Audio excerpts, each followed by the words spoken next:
congrats. What was your mindset going into that match? Yeah, I mean, I played her a few weeks ago, and it was kind of a close match. She got broken once in each set, and so, I had a better idea of how to play her and how I should play, adjustments I needed to make.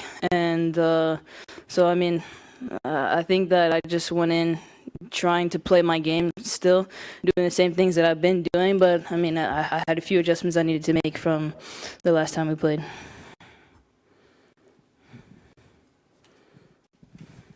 Hailey, well done. Congratulations. I just wanted to ask about just saving all of the match points. Kind of how did you get through that mentally, and just kind of what was going through your head when just it kept repeating during that game, and then getting it done ultimately in the tie break?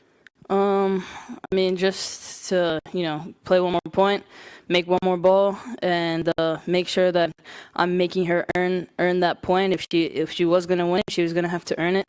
And I knew that she obviously was feeling a little nervous too. She made a few unforced errors, which is normal. And so I just wanted to make sure that I was very solid and, just really had the mindset of making her earn those points. Well done, Hailey. You were solid on those match points, but you were also pretty brave. You hit some big shots and in big moments. You came to the net. Is that part of the plan going through your head when you're going into those points? The plan kind of comes to my head when I get to the line sometimes. And that was what my brain was telling me to do, and so that's what I did, and it worked. It doesn't always work, but in that moment it did.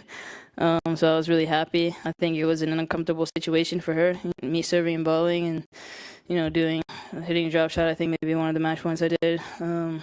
So yeah, I mean, it's not the easiest position to put her in, which is kind of the plan. I wanted to ask specifically about one point. I'm not sure if you remember, but I think it was 5-5 in the third, and you hit this ridiculous forehand winner, and you were like way off the court. I'm just curious, when you hit that shot, what was your reaction? And I guess just going from side to side on the court in your coverage, just how often are you working on that, in training and in that scenario, hypothetically? I wouldn't say that I'm necessarily working on hitting balls outside the alley, but obviously when you're playing points all the time, you get into those positions, and I actually really enjoy being in those positions because I feel like I can create shots there.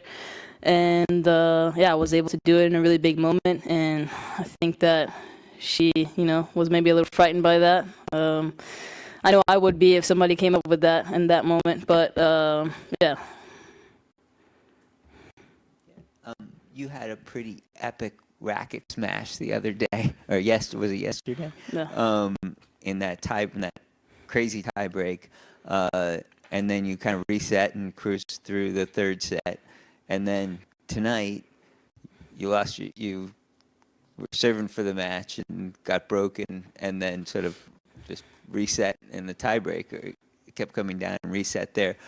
How have you managed to do that? Because it seems different than what used to happen to you on the court. Do you have a different technique? What are you working through in your head in order to settle yourself down and play your best tennis when you need to? I just decided to stop fighting myself, basically. It's a decision that you just make, pretty much. I wanted to, say, oh, it's so hard, and you don't understand the way I'm feeling, but at the end of the day, it's just a decision. Either you get over it or you sit in that feeling, and sitting in that feeling has gotten me nowhere, and yeah. You're obviously in a prime position to win the tournament, but next up will be Mira with the day off tomorrow, and then playing Wednesday I believe, or 2 days from now. Just your thoughts on playing Mira for a spot in the final here. And somebody else that I've played before and lost to, so a little bit of a revenge tour, I guess. I'm looking to go out there and play my game again and get another win.